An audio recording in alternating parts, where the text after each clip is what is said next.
Chunya odendo Nyasaye maduong' mosemiya ng'wono mondo ayud Railo TV na malang'. Nyasachwa kendo wuonwa e nying Yesu Kristo ma Nazareth, achiwora lweti kaka lwene lweti chwech, aketo janene lweti gi odi awinjo, jachandruok ne lweti wuon. Itim maber e nying Yesu Kristo Nazareth. Amen. Yiena wasom kode muma. Yiena wasom kode muma ma Ruoth omiya, Zaburi 70 kod Zaburi 71. To bang'e kaka rodwa rango ne dem kodi kiyiena. Muma wachi Zaburi 70, Nyasaye resa riti piyo ikonya, yaye Ruoth Nyasaye, we joma dwaro ketho ngimana wigi okwodi ming'eng' nono. Bende jogo magiyo kamor ni ahinyora onego duok chien ka wigi okwot. Chunya gone Nyasaye maduong' erokamano. Atimo mos ni asomo mwono mos, ng'ato nyiso kona ni duonda kasomo ng'ato ne piny. Nyasaye resa piyo mondo ikonya, riti piyo mondo ikonya.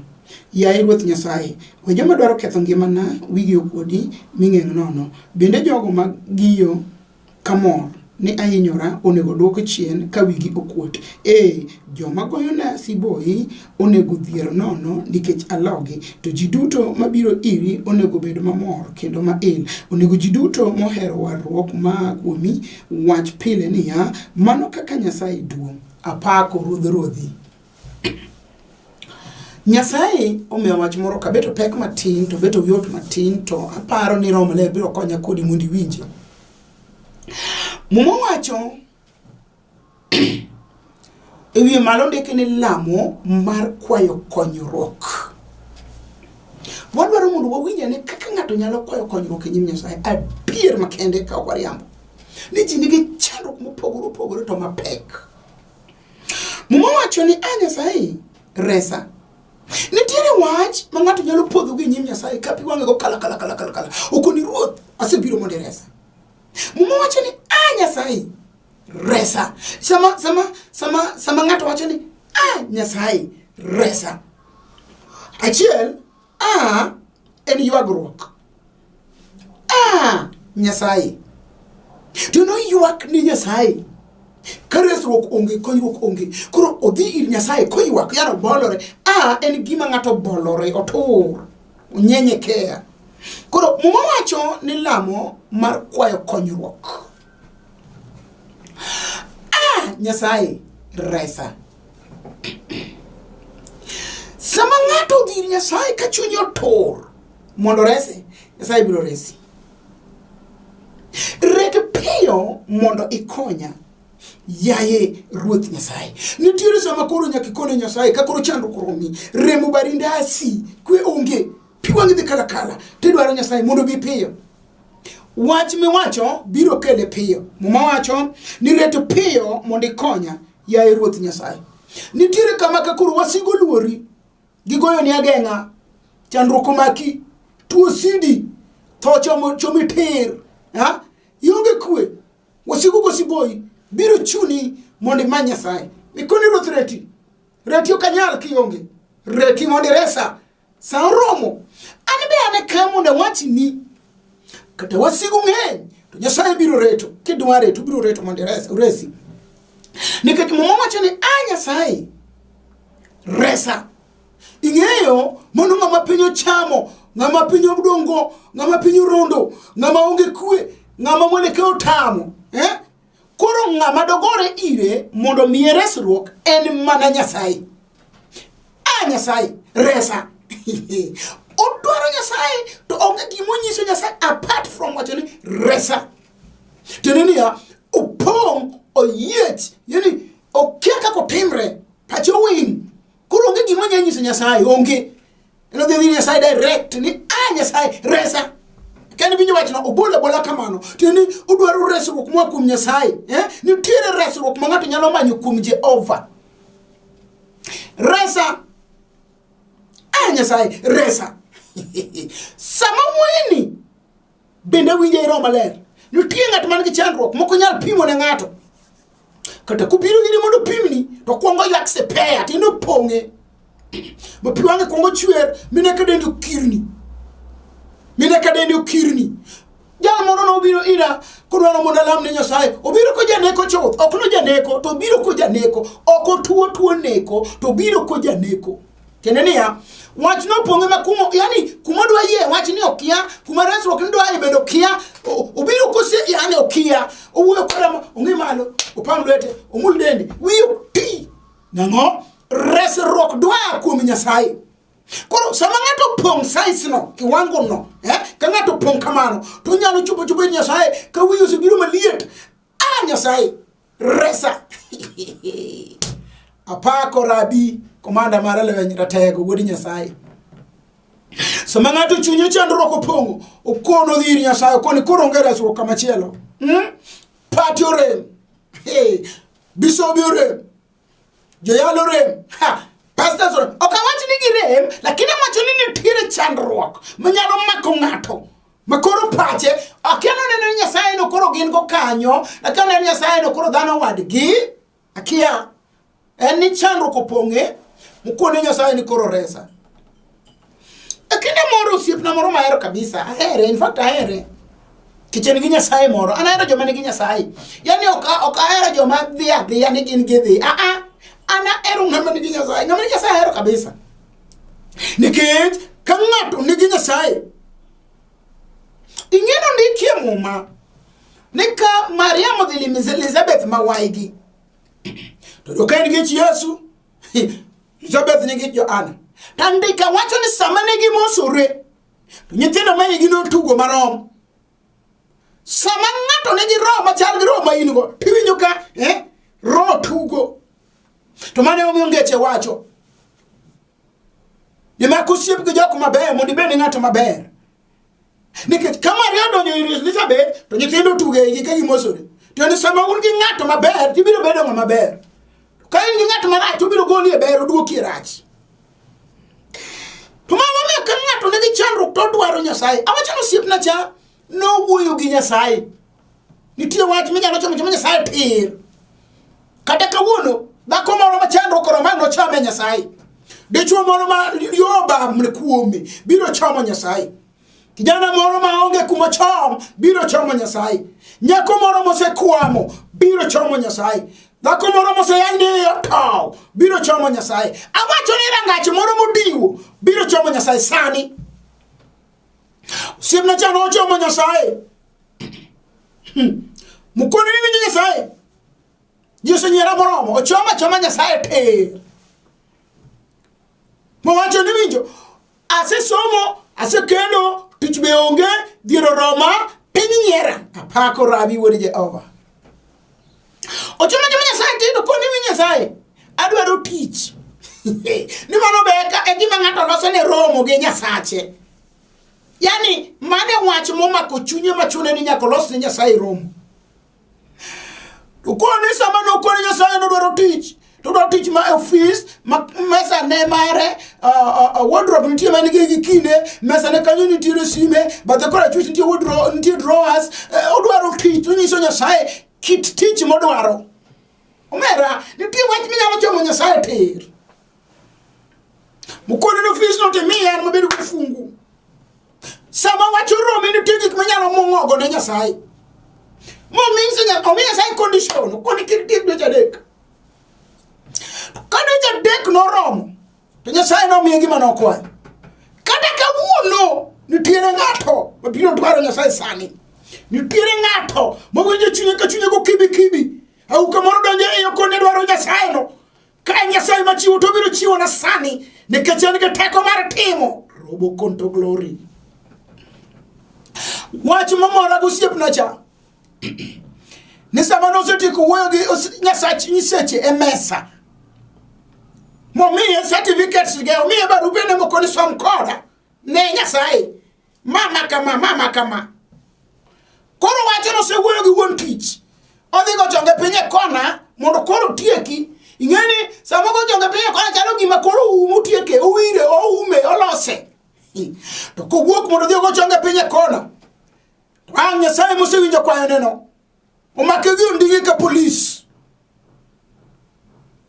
okona ni ko goyo go kumane kama to go yam ko chako gogo kumane kama chielo go yam to ko ngiyo kama to onge ngamone To winjo ka chunya wacho ni jowa, jal mabiro ire ma Nyasaye ni osewinjo ywak na en motama ni kikalen.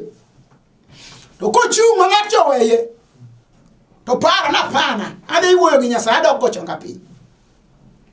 To kodok mondo chako gochonga piny kendo mar ariyo, to jal chakoro biro ka ng'amo ting'e gi nungo ne yano liere, owacho ni Pastor Nerea no tinga makoro tienda kunyon lo afuyo ng'amo ting'a ne bakane. Ineno adwani ng'e Nyasachwa nigi teko. Yano timo gima okipar nikech Nyasaye hono. Nyasaye en hono. Hono ni gima ne ng'ato okipar to pok otimore. Yan Nyasaye hono. Kadi chuo mako ich moting'o orwako matane to maninde leba. Monyuolo dha nyathi mano hono tiende en gima ne pok notimore. Koro Nyasaye en hono.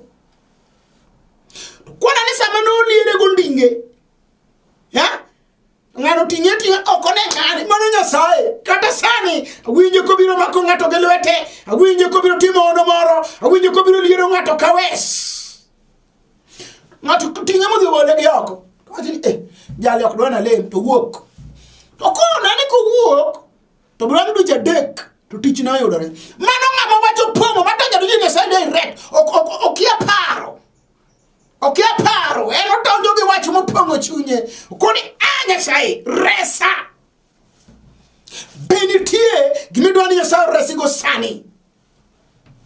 Awacho ni kati beni migogo majengni pirang'wen gabiriyo to pok ni dhi teda yang bedoromi nyaka merube koro kudwari nikech dichuonge kawuono rengir Jehova ubiro resi. Kati meri misumba masinguok masegombo mondo kuma yude onge nikejo chiende madadau uloro ni okinyag nyombo. Bi sani itie teko kuom nying Yesu Nazareth mar wuoyo nyororo te majo chieno pange mbeleni. Bi nikejo simba Jehova nigi chuo te kabila te mibiro dwaro. Bi awacho ni od Nyasaye opong gi nyiri kabila te. Bi nyithindo mane od Nyasaye chuo gi mon nyaka rude kijende nyithindo ma mokana kana setok. Nyasaye resa ribi konto glory robo senta mai kanta glory bi kanta rabakua ne nitie Nyasaye manyalo reso ng'ato sani. Biwa ine ma Nyasaye riti mawacho ni Nyasaye resa rete pio mondo ikonya ya Ruoth Nyasaye. Ing'eni nitiere wach minyalo koni Nyasaye Ruoth ka okibiro Nyasaye reti maning'eni wasigo thung'i. Sama wasigo thung'o ng'ato nyalo dwaro Nyasaye mokoni Ruoth in kure reti mondo ikonya. Nyasaye biro reso. We joma dwaro ketho ngimana wingi okuodi ning'eng nono. Nyaka sama yale kani nitiere ji madwano keth ngimani. Nitiere nyaka osiepe mawuondi to ngimani ema gidwaro mondo gitieki. Nitiere anyuola mawuondi no eri ngimani ema gidwaro mondo gikethi. Awacho ni nyaka jaodi minyuomo ma jachielo donjo kuome nyalo dwaro ngimani mondo kethi. Winji nyaka chuori midakgo nyalo dwaro ngimani mondo kethi. An aseneno gi wang'a kadako nyuolo nyathine, nyuolo wuoyi to nyuolo nyako, no nyuolo nyithino mang'eny ok achiel. Asto wuode tuondu lume ogoyo. To kotero ka jal ma idwano thiedhne to kone ni gimitim nyathi ma wuoyi en siro. Tuoni lokne nyathini manyako. Nyathina matinye e yaducho chiko mamucho kaya nyathi momia ng'ok momia kuno chiemo moyiero kode chiemo. Achiki Satan kuom nying Yesu Kristo chunje maricho mamiyo nyaka ng'ato ketho ode. Ekano loko ne nyare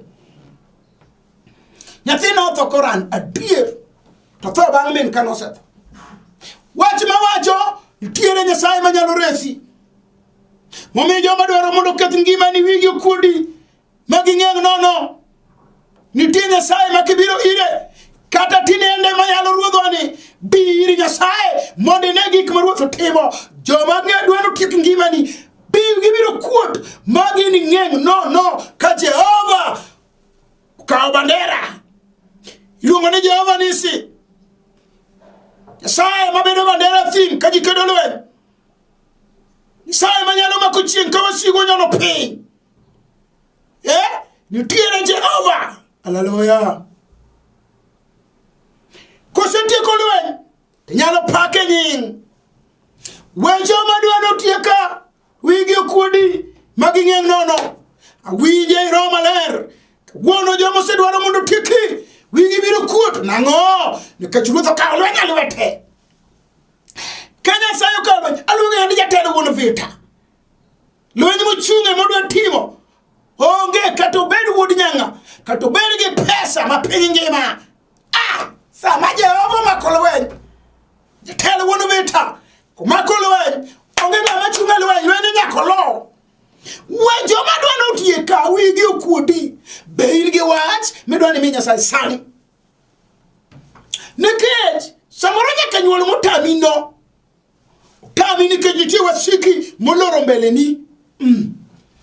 No odhi oiki. An gosiepna moro e piny Mombasa Mtongwe. Wuoyi manoiki kapod ngima. Live it a glory. Ka wasigo ka ngimane moiko.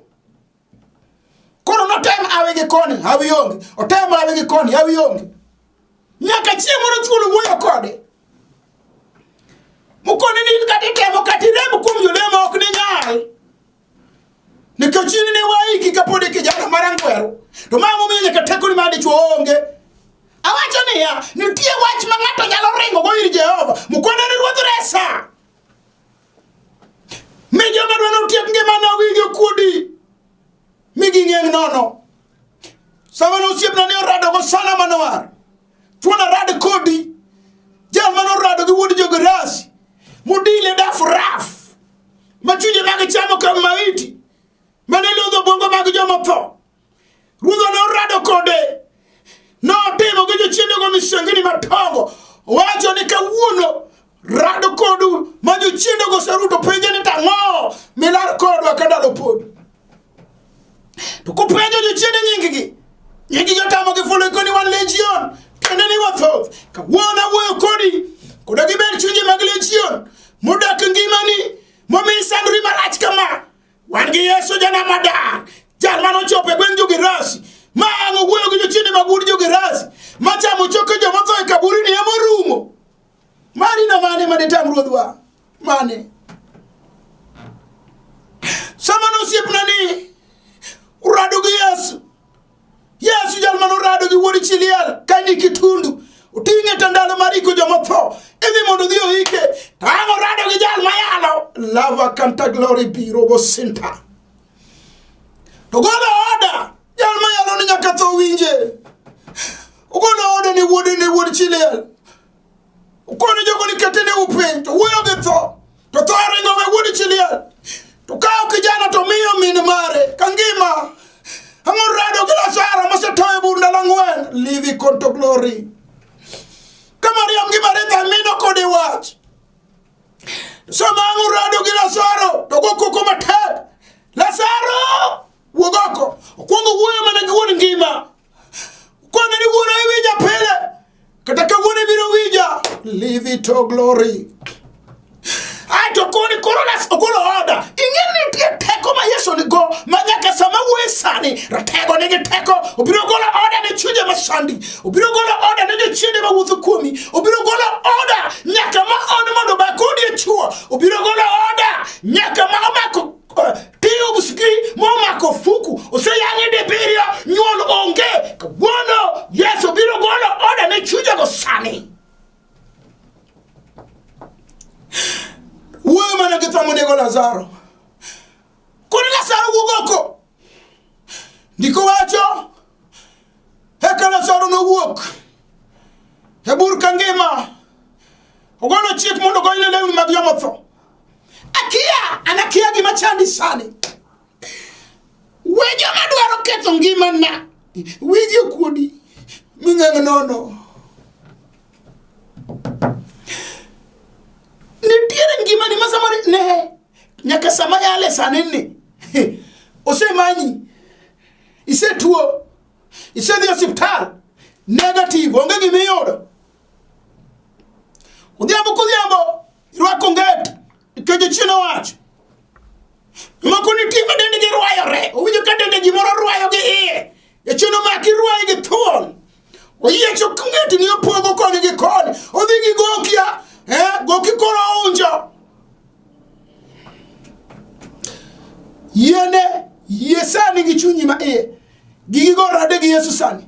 Yesu biro go gi head. Mage mamre kucho mane lal nono. Kija ng'eyo jal ma wuoyo kuome. Mai ma jal ma nogoyo chuje ma tho head ngimana. Mai jal ma nogoyo chuje ma noto yama kora chuch head. No rado go. Wich gi wich. Donka ngima sani. Usiep na cha. Piny Mombasa. Yesu no rado kod jochiende madala gi. Mano nego minto nego wundo nego dagi to nego kwar gi modonga gunda. Ka jochiende ne onege chuth modhiyo ike karo wuotho ten ma iti. Love conto glory. Sama no rado go sana manuar. Ngima ni nitien gi dhako gi nyithindo kawuono tako ne made chuo noduogo ngima ne noduogo kendo nyalo tiyo kawuono. Chunya mor gi jal mayalo. Jal mana neno gi wanga.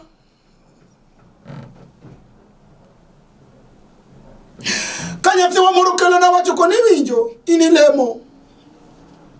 Hanuman kanyo kabinyombo ta penye ni sababu. To kwa ni minena ni karomo gi nyako. Okategra. Be okaol. Anana kodi di chotino tulu. Apako Nyasaye mayalo kawuono. Bana ne kana kanyombo to kabinyuol. Kajonge yo. Ingeni ni tie moko mi wuoga wetin. Timiyo gi Yesu man gi teko. Kati Yesu go koko matek. Tija koro rumo. No tiko duta musalaba Kalvari. An mari motamino akia gi momi otami. Kenda kia kabisa temo go ruodhoni. Samana akune niko chongi penjini do chiwne wuon tich. Tona alamo ne Nyasaye. Kobile piny Nairobi to romo gi nyako to ka. Odiochieng' mana lemo neno, odiochieng' mana lemo neno. Emana kone na hori sani, the time ya Nyasachani.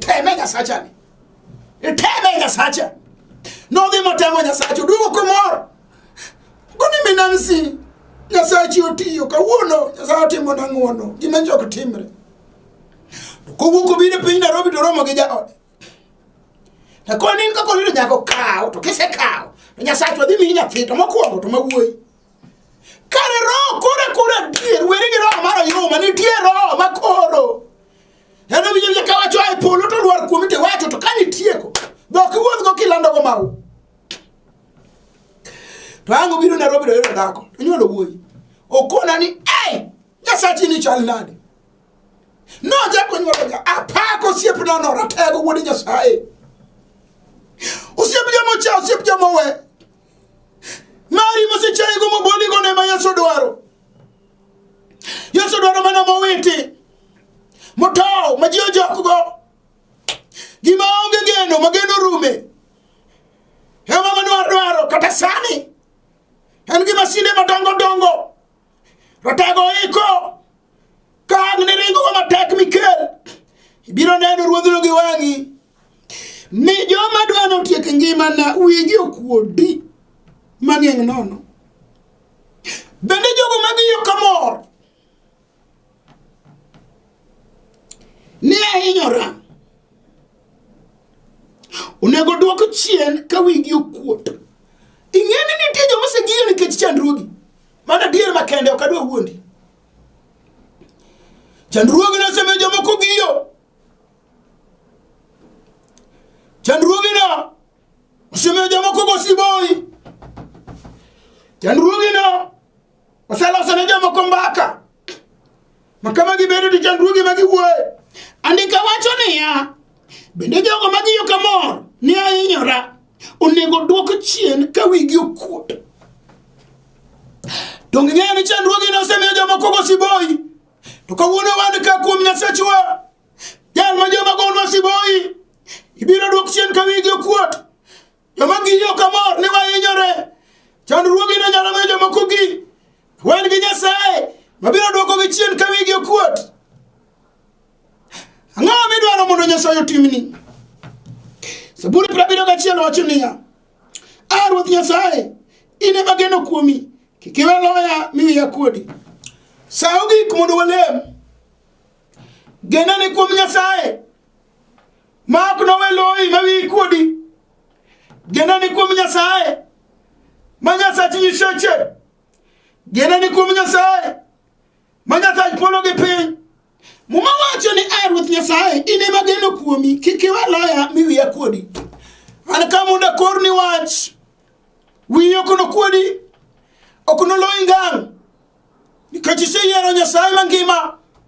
Ma Zaburi wacho ni nikech ne yiero Nyasaye maduong' malich moloyo kaka kar konyruokni. Sa oromo mondo walem kodi kelie chandruoginowa. Ang'o miwinjo kat pek? Mapek machalo chuma mar reruno. Nyathini moran no, wuodi mane komako, awacho niya, chandruogi maduong' no emi kel. Sa oromo. Wuoro maler, ruodh polo gi piny. Nyasaye ma jang'wono kendo ma jadiera. Nyasaye ma tekone ng'eny. Jali ni omako TV ka ywak malit. Chandruok oromo, en gi chandruok, chunye odhiero kuyo. Achiwe lweti sani kuom nying Yesu Kristo manyalo gik moko duto. Itam chunye ka chunye. Teko mag pinyruodh mudho keth pe. Loch mochido. Hachiki kuom nying Yesu Kristo. Kuom teko mar nying Yesu Kristo biro loyi. Nyasaye erokamano kuom timone. Nyingi maduong' mondo yud duong'. Alami ka yie e nying Yesu Kristo ma Nazareth. An mawuoyo kodi an Rembewa mar kare chunyo ka uma skul kandiege. Anan nyara sembo ka nyikela modak Ndhiwa. Wadak kamoro Rangenya skul. An nyar jaduong' Rufus Agola boy manosenindo. An jal ma Yesu Kristo nowaro. Kawuono Nyasaye miya ng'wono mondo ati tich Nyasaye piny Nairobi. E bwo Bishop Barack Odoro Ndiek kod Evans Ochola. Atiyo tich Nyasaye Nairobi East Region. Nyasaye ma ono mondo gwedhi. Warad kod Yesa Nyasaye. Nikech Nyasachwa en hono. Arito kuom winjo neno mabeyo gi gik madongo ma Nyasachwa osetimo. Amiyo nying Nyasach Israel duong'. Nyasaye mondo gwedhi. Namba na ibiro kawo kanyo. Kuom nying Yesu Kristo warom e sa Nyasaye. Shalom.